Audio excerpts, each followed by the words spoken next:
Liberal internationalism. Liberal internationalism is a major theoretical tradition in international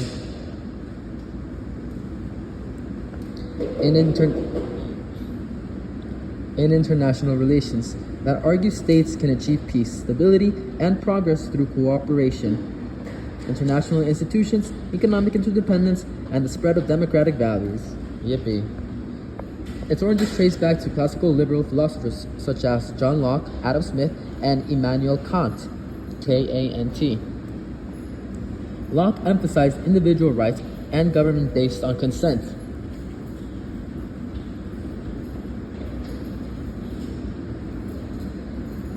Jesus Christ. Which later shaped ideas about legitimate political authority and democratic governance. Smith argued that economic exchange promotes mutual benefit, setting the foundation for the liberal belief in free trade.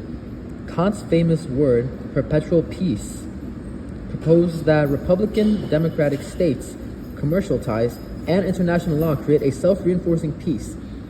These classical ideas built the philosophical core of liberal optimism about international relations.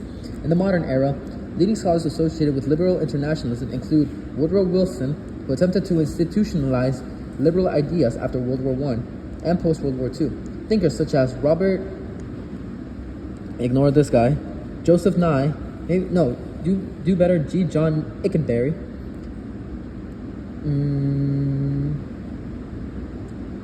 Ickenberry developed the concept of a liberal international order in which institutions, norms, and alliances, especially after 1945, constrain power and encourage cooperative behavior. Liberal internationalism assumes that global politics is not doomed to endless conflict. Instead, institutions like the United Nations, NATO, and the World Trade Organization help manage anarchy by promoting transparency, establishing rules, and providing forums for negotiation. It also assumes that democracies are more peaceful with one another due to accountability, shared norms, and institutional constraints, forming the basis of the democratic peace theory. Additionally, economic interdependence creates strong incentives to avoid war because conflict disrupts mutually beneficial trade and investment.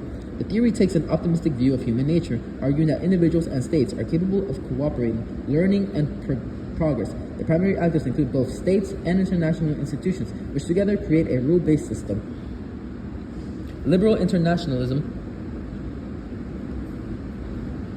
faces several criticisms. Realists argue that it is overly idealistic and underestimates the role of power, politics, and competition. Others note that democracies do engage in conflict and that institutions often reflect the interests of the most powerful states. The theory also struggles to explain why cooperative systems sometimes collapse or why states defect from international agreements. Even with these weaknesses, liberal internationalism remains central to understanding global governance and cooperating in the modern world.